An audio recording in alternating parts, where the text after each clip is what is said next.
Karnataka, where CM Kumaraswamy has made a controversial statement. He said, in fact, called the Right to Education scheme bogus and claims that Kannada is vanishing because of English medium schools. Let's listen into what he said, after which we'll go across to my colleague.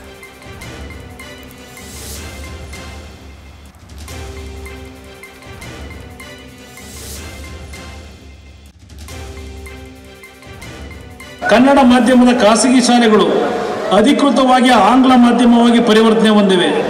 ಸಾಲದ್ದಕ್ಕೆ ಪ್ರತಿ ವರ್ಷ ಸುಮಾರು 1.5 ಲಕ್ಷಕ್ಕಿಂತ ಹೆಚ್ಚು ಮಕ್ಕಳನ್ನು ಸರ್ಕಾರವೇ fees ಕೊಟ್ಟು RTE ಆಂಗ್ಲ ಮಾಧ್ಯಮ ಶಾಲೆಗಳಿಗೆ ಕಳಿಸುತ್ತಿದ್ದಾವೆ. ಈ RTE ಅಂತಕ್ಕಂಥದ್ದು ಇದೊಂದು ದೊಡ್ಡ ಬೋಗಸ್ ಕಾರ್ಯಕ್ರಮ ಅಂತಕ್ಕಂಥದ್ದು ನನ್ನ ಅಭಿಪ್ರಾಯ. RTE ಹೆಸರಿನಲ್ಲಿ ಖಾಸಗಿ ಸಂಸ್ಥೆಗಳು ಇವತ್ತು ಯಾವ ಮಟ್ಟದಲ್ಲಿ ಈ ಒಂದು ಹಣವನ್ನು ಇವತ್ತು ಲಪಟಾಯಿಸ್ತಾ ಇದ್ದಾರೆ, ಇದರ ಬಗ್ಗೆ ಇಲ್ಲಿ ನಾನು ಸುದೀರ್ಘವಾಗಿ ಚರ್ಚೆಯನ್ನು ಮಾಡಲಿಕ್ಕೆ ಹೋಗೋದಿಲ್ಲ. ಅದರಿಂದ ನಿಜವಾಗಿ ಈಗಿಂದೀಗ ಇಂಗ್ಲೀಷಿನಿಂದ ರಾಜ್ಯ ಭಾಷೆಗೆ ಮಾಧ್ಯಮ ಪಲ್ಲಟಗೊಳ್ಳುವುದು ಶಿಕ್ಷಣದ ದೃಷ್ಟಿಯಿಂದ ಅತ್ಯಗತ್ಯವಾಗಿದೆ ಎಂದು ಪಂಡಿತರು ಹೇಳಿದ್ದಾರೆ ಅಂತಕ್ಕಂಥ ಪದ ಬಳಕೆ ಮಾಡಿದ್ದೀರಿ. ಇನ್ನೊಂದು ವಿಷಯ ಇಲ್ಲೇ ನೀವು ಪ್ರಸ್ತಾಪ ಮಾಡಿದ್ದೀರಿ.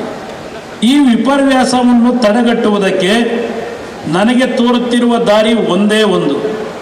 1ರಿಂದ 7ನೇ ತರಗತಿಯವರೆಗಿನ ಕನ್ನಡ ಪ್ರಾಥಮಿಕ ಶಿಕ್ಷಣವನ್ನು ಪ್ರಾಥಮಿಕ ಪೂರ್ವ ತರಗತಿಯೊಂದಿಗೆ ರಾಷ್ಟ್ರೀಕರಣ ಮಾಡಬೇಕು. ತುರ್ತಾಗಿ ತೀವ್ರವಾಗಿ ಸರ್ಕಾರಿ ಶಾಲೆ